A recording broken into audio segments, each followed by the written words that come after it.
नमस्कार, India news Uttar Pradesh Uttarakhand देख रहे हैं आप। मैं हूं आपके साथ वर्षा राय। आइए बुलेटिन की शुरुआत करेंगे इस वक्त की बड़ी जानकारी के साथ। एमएलसी चुनाव की 27 सीटों पर आज नतीजे आने हैं। आपको बता दें कि मतगणना स्थल पर पूरी तैयारियां कर ली जा चुकी है। 95 प्रत्याशियों की किस्मत का आज फैसला होगा। 9 अप्रैल को हुआ था 27 सीटों पर चुनाव और आज नतीजे आएंगे। बड़ी खबर में आपको दिखा रहे हैं, बस थोड़ी ही देर में मतगणना की जो प्रक्रिया है वो शुरू हो जाएगी। 8 बजे से मतगणना की प्रक्रिया की जो टाइमिंग है वो रखी गई है। 95 प्रत्याशियों की किस्मत का आज फैसला होगा। 9 अप्रैल को हुआ था 27 सीटों पर चुनाव और आज यानी कि 12 अप्रैल को मतगणना होगी, जिससे 95 प्रत्याशियों की किस्मत आज तय की जाएगी। बड़ी खबर में आपको दिखा रहे हैं, एमएलसी चुनावों की 27 सीटों के नतीजे आ जाने हैं। आपको बता दें कि मतगणना स्थल पर मतगणना की तैयारियां पूरी हो चुकी हैं। प्रशासन और पुलिस बल पूरी तरह से तैनात है और थोड़ी देर में मतगणना की जो प्रक्रिया है वो शुरू हो जाएगी, जिसकी टाइमिंग 8 बजे की रखी गई है।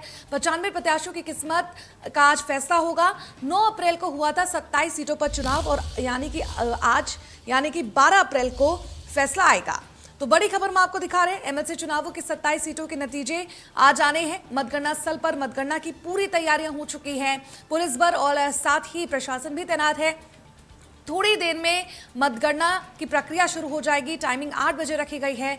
95 प्रत्याशियों की किस्मत का फैसला आज होना है। सपा और बीजेपी के बीच मुकाबला कहा जा रहा है टक्कर का। तो वहीं आपको बता दें कि निर्दलीय प्रत्याशियों के चलते ये मुकाबला अब त्रिकोणीय हो चुका है। तस्वीरें भी हम आपको दिखा रहे हैं किस तरह से एमएलसी चुनाव के 27 सीटों पर आज नतीजे आएंगे। मतगणना स्थल पर मतगणना की पूरी तैयारियां हो चुकी है। बस थोड़ी देर में मतगणना की जो प्रक्रिया है वो शुरू हो जाएगी। 8 बजे की जो टाइमिंग है वो रखी गई है। 95 प्रत्याशियों की किस्मत का आज फैसला होगा। 9 अप्रैल को हुआ था 27 सीटों पर चुनाव और आज यानी कि 12 अप्रैल को नतीजे आएंगे। तो लगातार ये बड़ी जानकारी हम आप तक पहुंचा रहे हैं। एमएलसी चुनावों की 27 सीटों के लिए आज नतीजे आएंगे। आपको बता दें कि 27 जिलों के मुख्यालय पर कलेक्ट्रेट पर मतगणना होगी। मतगणना स्थल पर मतगणना की पूरी तैयारियां जो है कर ली जा चुकी हैं। बस थोड़ी देर में मतगणना की जो प्रक्रिया है वो शुरू हो जाएगी। 95 प्रत्याशियों की किस्मत का आज फैसला होगा। लगातार ये बड़ी जानकारी हम आप तक पहुंचा रहे हैं। 9 अप्रैल को 27 सीटों पर चुनाव हुआ था और आज यानी कि 12 अप्रैल को नतीजे आएंगे। बड़ी खबर में आपको दिखा रहे हैं, एमएलसी चुनाव की 27 सीटों के नतीजे आज आने हैं।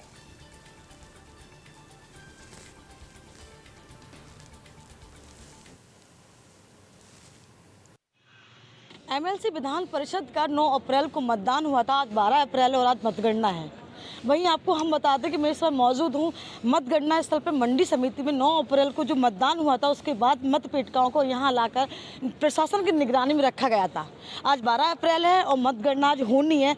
और मैं आपको बता दूँ कि 3922 जो कुल हमारे वोटर थे उसमें से 3846 वोटरों ने अपना मत का प्रयोग किया है। आप सुरक्षा व्यवस्था देख सकते हैं। सुरक्षा व्यवस्था के चाक चौबंद इंतजाम किए गए हैं ताकि किसी प्रकार की कोई भूल चूक ना हो पाए। वैसे बताया जा रहा है कि 5 प्रत्याशी इस समय मैदान में है, लेकिन अगर टक्कर की बात की जाए तो टक्कर भाजपा और सपा में है। भाजपा प्रत्याशी विजय शिवहरे और जो मौजूदा एमएलसी दिलीप यादव में है। बताते हैं कि ये जो इलेक्शन होता है वो सत्ता पक्ष का होता है। अब देखना ये कि दोपहर तक परिणाम आ जाएंगे और किसका होगा विजय तिलक। आगरा से रिंकी उपाध्याय, इंडिया न्यूज। जानकारी हम आप तक पहुंचा रहे हैं किस तरह से आज एमएलसी के 27 सीटों पर नतीजे आने हैं। मतगणना स्थल पर पूरी तैयारियां जो हैं वो हो चुकी है। चुनाव आयोग के साथ साथ प्रशासन भी अलर्ट मोड पर है और आप देख सकते हैं मतगणना स्थल पर किस तरह की तैयारियां हो चुकी है। आज 27 जिलों की आपको बता दें कि 27 सीटों पर 27 जिलों के मुख्यालय पर कलेक्ट्रेट पर मतगणना की स्थल की जो तैयारियां हैं वो कर ली जा चुकी है। 95 उम्मीदवार ऐसे हैं जिनकी किस्मत आज दांव पर लगी है। भाजपा और साथ ही आपको बता दें कि सपा आमने सामने है, टक्कर पे है, लेकिन निर्दलीय प्रत्याशियों के चलते ये मुकाबला अब त्रिकोणीय हो चुका है।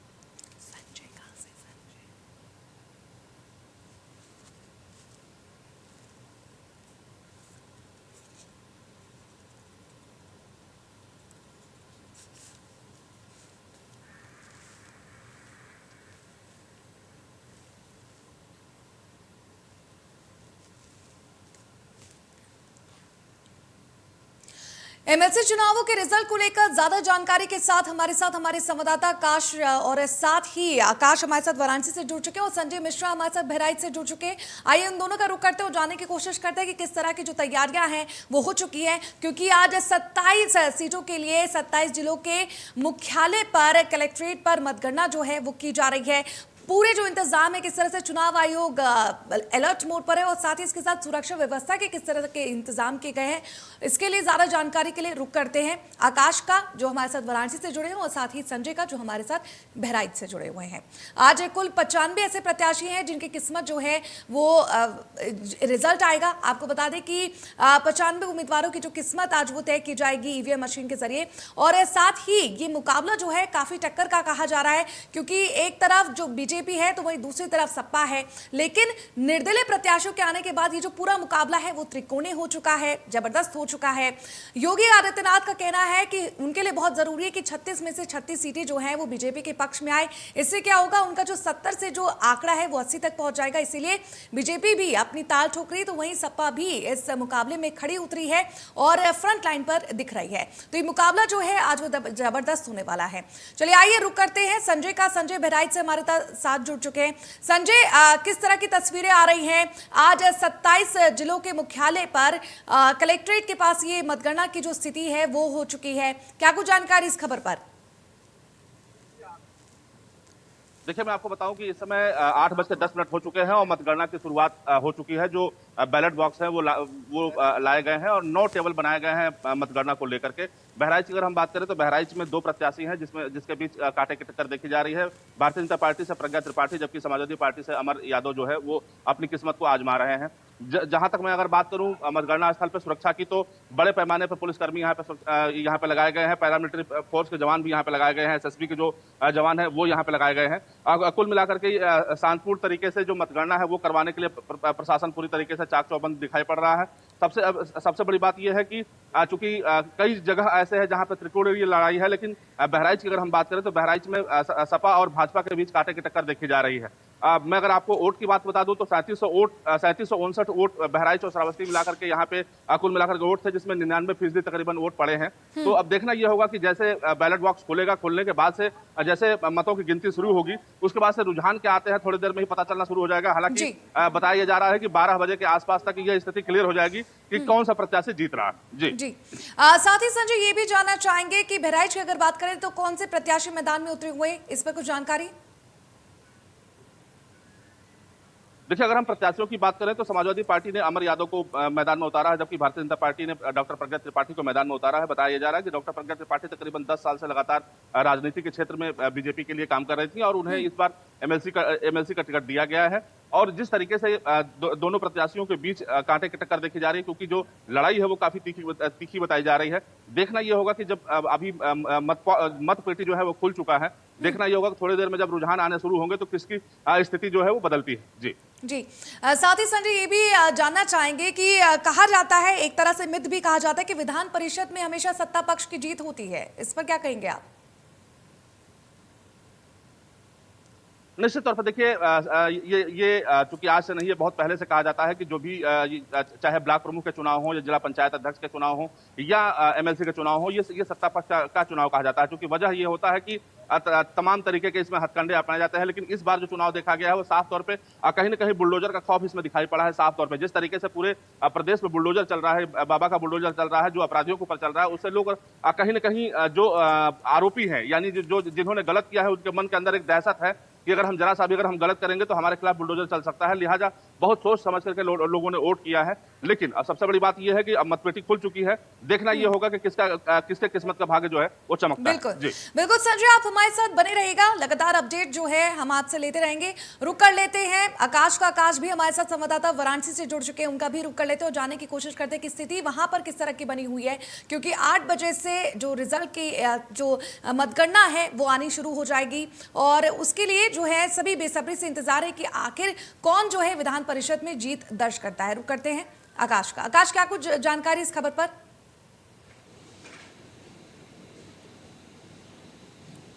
आकाश, मेरी आवाज आप तक पहुंच रही है?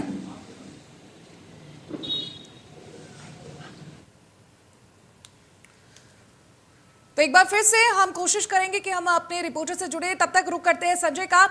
संजय, क्या मतगणना की जो प्रक्रिया है वो शुरू हो चुकी है फिलहाल? बिल्कुल, देखिए मैं आपको दिखाना चाहूंगा, एक बार मैं अपने सहयोगी शुभम से कहूंगा कि वो कैमरे को पैन करें और दिखाएं कि यहाँ पे किस तरीके से सुरक्षा व्यवस्था यहाँ पे की गई है। ये सामने आप देख पा रही होंगे कि जहाँ पे पुलिसकर्मी बैठे हुए हैं और दूसरी तरफ भी मैं आपको दिखाना चाहता हूँ जहाँ पे ये मतगणना हॉल है, इसी हॉल के अंदर जो है वो मतगणना की जा रही है। हालांकि वहां पे मीडिया को जाने पे पूरी तरीके से प्रतिबंध रखा गया है, लेकिन एक दायरा बनाया गया है जहां से हम लोग जो है खड़े होकर के रिपोर्टिंग कर रहे हैं और साफ तौर पे जो पल पल का जो अपडेट है वो दर्शकों तक पहुंचाने का प्रयास कर रहे हैं। और सबसे अच्छी बात यह है कि अगर सुरक्षा की बात की जाए तो भरपूर सुरक्षा यहाँ पे दिखाई पड़ रही है और लोग यहाँ पे अपनी ड्यूटी पे मुस्तैदी से लगे हुए हैं, चाहे वो पुलिस के जवान हो या पैरामिलिट्री फोर्स के जवान हो या वो ट्रैफिक पुलिस के जवान हो, सभी लोग जो है अपनी ड्यूटी जो है मुस्तैदी से कर रहे हैं।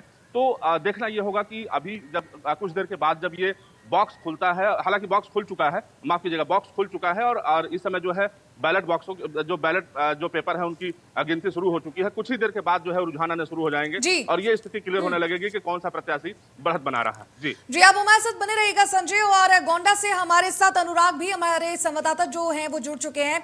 अनुराग, आपसे जानना चाहूंगी किस तरह की स्थिति है, क्या मतगणना की जो प्रक्रिया है जिसका समय 8 बजे तय किया गया था शुरू हो चुका है? जी वर्षा जी, हम दर्शकों को बता दें कि गोंडा बलरामपुर जो सीट है एमएलसी सीट, वहाँ की मतगणना का काम शुरू हो चुका है।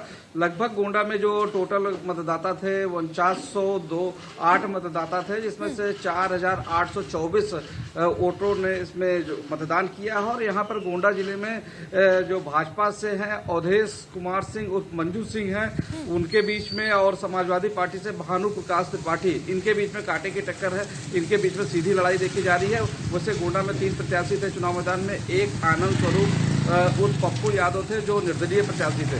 लेकिन यहाँ पे गोंडा में जो सपा और भाजपा के बीच में लड़ाई देखी जा रही है। मतगणना का कार्य शुरू हो चुका है। गोंडा कलेक्ट्रेट परिसर में जो 4-4 ब्लॉक वाइज काउंटिंग हो रही है और वहाँ पर माइक्रो और ऑब्जर्वर सीसीटीवी कैमरे से लैस है। पूरी तैयारी प्रशासन कर चुका है और मतगणना का काम शुरू हो चुका है। तो अब धीरे धीरे जैसे जैसे मतगणना शुरू होगा रुझान आना शुरू हो जाएंगे। और वैसे भी ये चुनाव जो है यहाँ पर ये सत्ता का चुनाव होता है, तो माना जा रहा है कि जो यूपी में जितनी भी एमएलसी सीटें उसमें सबसे ज्यादा सीटें भाजपा को मिलने जा रही है। और हम गोंडा की बात करें तो गोंडा में भी भाजपा की प्रत्याशी के जीतने की उम्मीद जताई जा रही है। जी साथ ही अनुराग, ये भी जानना चाहेंगे, जिस तरह से अपने पार्टी का बताया कि भाजपा सपा के बीच में आमने सामने टक्कर है, वहीं निर्दलीय प्रत्याशियों के मैदान में आने से मुकाबला त्रिकोणीय हो चुका है। कितना महत्वपूर्ण है इन पार्टियों के लिए ये एमएलसी चुनाव जीतना? जिस तरीके से एमएलसी का जो चुनाव होता है, ये 2 यूपी में टोटल जैसे गोंडा और बलरामपुर 2 जिलों का होता है और एक अहम माना जाता है, क्योंकि इसी से जो छोटे लेवल पे विकास का कार्य होता है, जो गांव में और छोटे छोटे गांवों की समस्याओं को सदन में उठाने वाली बात होती है, उस हिसाब से विकास का पैमाना होगा। और जो ये एमएलसी होता है वो विकास के खाके को रखते हैं सदन में और सदन में उस पर सरकार अमल करती है और इन क्षेत्रों में विकास होता है। तो कहीं ना कहीं ये जो सीटें हैं ये अहम मानी जाती है और इसको लेकर जो है इस पे बीजेपी जीत का दावा कर रही है। वैसे हम गोंडा में बता दें कि यहाँ पे गोंडा और बलरामपुर सीट में भाजपा वर्सेस सपा के बीच में कांटे की टक्कर देखी जा रही है। जी वर्षा। साथ ही अनुराग, ये भी जानना चाहेंगे, अगर गोंडा की बात करें तो आज कौन से वीआईपी चेहरे हैं जिनकी किस्मत का नतीजा आने वाला है?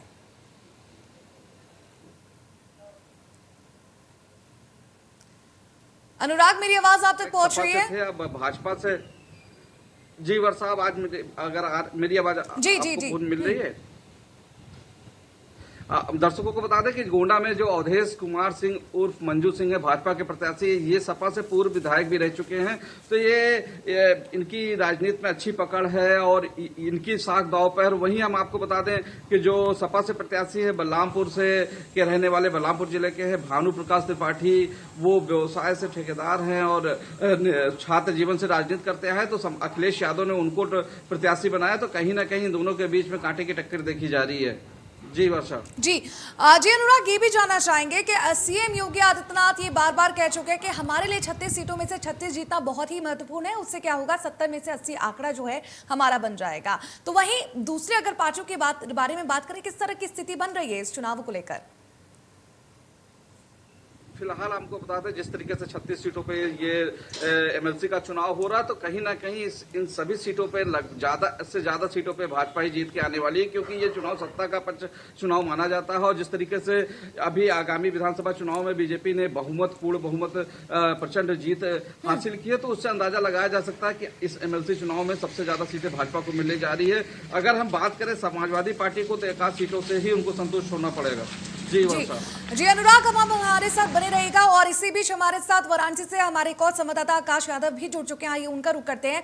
आकाश, आज 27 सीटों के लिए 27 जिलों के मुख्यालय पर के कलेक्ट्रेट पर जो है वो मतगणना की जो प्रक्रिया है वो 8 बजे से समय तय किया गया है, शुरू हो चुके हैं। किस तरह की स्थिति जो है वाराणसी में बनी हुई है? देखिए वर्षा, पहले हम आपको तैयारियां दिखा दें किस तरीके से पुलिस बल मुस्तैद। अपने सहयोगी से कहेंगे जरा दिखाइए कि सुबह का समय है, 8:15 हो चुके हैं। अब मत पेटिका खुलने का समय हो चुका है और बाहर द्वार पे देखिए पड़िया मंडी गेट नंबर 1 है। किस तरीके से पुलिस मुस्तैद है। उसके साथ साथ जिला प्रशासन ने सभी प्रत्याशियों को आगाह किया है कि यदि जीत के बाद आप लोग शांति व्यवस्था के साथ घर जाएंगे, कोई भी जुलूस नहीं निकालेगा, उस लिहाजे से भी फोर्स लगी है। हालांकि इस सीट की बात करूं तो सभी सीट पर सपा और भाजपा की टक्कर है, लेकिन बनारस की ये जो सीट है, इस सीट पे निर्दलीय और भाजपा की टक्कर बताई जा रही है, क्योंकि निर्दलीय प्रत्याशी जो है वो बाहुबली माफिया ब्रिजेश सिंह की पत्नी है और इस सीट पे पिछले 2 दशक से उन्हीं का कब्जा है। इस बार भी दमखम लगा रहे हैं। भाजपा प्रत्याशी सुदामा पटेल है। हालांकि मतदान से पहले उनका एक बड़ा आरोप था, प्रेस कॉन्फ्रेंस करके उन्होंने बताया था कि सेंट्रल जेल में भाजपा के कुछ लोग मिलने जा रहे हैं, यानी कि हार की आशंका जताई थी। इनका कहना है कि सेंट्रल जेल से मॉनिटरिंग किया जा रहा है। तो ये सीट उत्तर प्रदेश का सबसे अहम सीट है और इस सीट पर सबकी निगाहें बनी हैं। 2016 में जब ब्रिजेश सिंह यहाँ के एमएलसी प्रत्याशी थे, उस समय भारतीय जनता पार्टी अपना कोई भी प्रत्याशी नहीं खड़ा किया था। हालांकि भाजपा ने ब्रिजेश सिंह का समर्थन दिया था। इस बार भाजपा ने अपना प्रत्याशी उतारा और अपने प्रत्याशी को जिताने के लिए दमखम लगा दिया। बनारस के 3 मंत्री हैं जो प्रचार प्रसार में लगे थे, 7 विधायक है जो लगे थे। तो ये जो लड़ाई है बनारस की, जो एमएलसी की रणभूमि बन चुकी है, ये बड़ा दिलचस्प है और ये लड़ाई कांटे की है। सपा प्रत्याशी भी अपना जीत का दावा ठोक रहे हैं, भाजपा प्रत्याशी तो कर ही रहे हैं, क्योंकि उनकी सत्ता है और सत्ता से बताया जाता है कि धन बल और बाहुबल की जोर चलती है।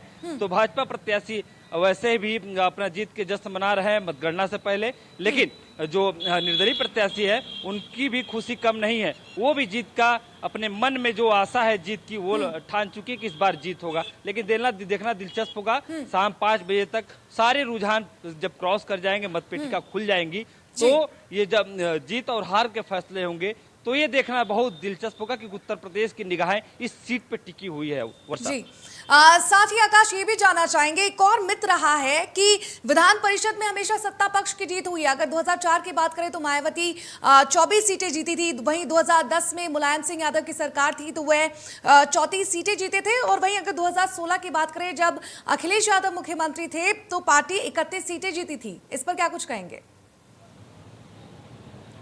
हाँ देखिए वर्षा, आपने बिल्कुल ठीक कहा, क्योंकि ये जब जिसकी सत्ता होती है उसी का एमएलसी होता है। सीधे भाषा में कह ले तो जिसकी लाठी उसी की भैंस।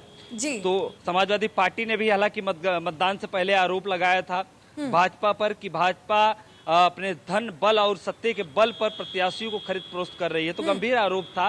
सबका अंदेशा है, क्योंकि सारे प्रत्याशी जो सत्ता में है या सत्ता के में नहीं है, वो सारे गुण दोष जानते हैं। उनको लगता है कि ये जो खरीद फरोख्त होता है, लेकिन खुलकर सामने तभी आएगा जब इस मतगणना कंप्लीट हो जाएगा। जी साथ ही ये भी जानना चाहेंगे आकाश, कितना महत्वपूर्ण है पार्टियों के लिए ये एमएलसी चुनाव जीतना, क्योंकि योगी आदित्यनाथ बार बार ये कह चुके कि हमारे लिए 36 में से 36 सीटों पर जीतना बहुत महत्वपूर्ण है, इससे हमारा जो आंकड़ा है वो 70 से 80 हो जाएगा। इस पर क्या कुछ कहेंगे आप? देखिए 36 में तो 9 तो जीत ही गए हैं, 7 की लड़ाई 27 की लड़ाई है और इस लड़ाई पे सबकी जीत, सबकी आशा है कि इस बार विधान परिषद के जो प्रत्याशी होंगे हमारे होंगे। बनारस का दिलचस्प इसलिए है कि यहाँ के सांसद खुद प्रधानमंत्री नरेंद्र मोदी है, उनका भी मतदाता सूची में नाम आया था, नगर निगम में उनका नाम आया था। हालांकि प्रधानमंत्री इतने बिजी हैं कि वो एमएलसी चुनाव में कहाँ पर आ पाए, तो इसके लिहाजे से वो नहीं आ पाए। हालांकि जो 36 का आंकड़ा सीएम योगी आदित्यनाथ बता रहे हैं कि 36 में 36 जीते हैं, तो कहीं ना कहीं उनको अंदाजा है, क्योंकि ग्राउंड से जो रिपोर्ट जाती है वो मुख्यमंत्री के पास जाती है और वो अंदाजा लगा लिए हैं कि इस बार जो एमएलसी प्रत्याशी है उनके पास उनके जो 36 सीटें हैं उनके होंगे। हालांकि बनारस की जो ये सीट है इस पे अंदाजा नहीं लग रहा है, किसी की कयास नहीं लग रही है। हम ऑफ कैमरा कई भाजपा के बड़े नेताओं से भी बात की है तो उनके मन में उदासी है, उनको लग रहा है कि अंदर से कुछ हो रहा है। जो प्रत्याशी जो बाहर जो कह रहे हैं कि हमने भाजपा को वोट दिया, जाके अंदर निर्दलीय को दिया, सपा को दिए। तो और ग्रामीण अंचल की बात करूं वर्षा, तो ग्रामीण में महंगाई हावी है, तो उन लोगों को महंगाई को देखते हुए कुछ लोग सपा को भी मतदान किए हैं। देखना दिलचस्प होगा कि जब गिनती प्रारंभ होती है तो किनका नाम आगे जाता है, किनका पीछे जाता है, वो तो 5 बजे तक क्लियर हो जाएगा कौन जीतता है कौन हारता है। जी आकाश, पल पल के अपडेट हम आपसे लेते रहेंगे और साथ ही संजय और अनुराग आप भी हमारे साथ बने रहिएगा। मतगणना को लेकर जो पल पल के अपडेट है वो लगातार इंडिया न्यूज उत्तर प्रदेश उत्तराखंड की टीवी स्क्रीन पर आप देख सकते हैं। फिलहाल वक्त हो चुका है एक छोटे से ब्रेक का, जल्द हाजिर होंगे। आप देखते रहिए इंडिया न्यूज उत्तर प्रदेश उत्तराखंड।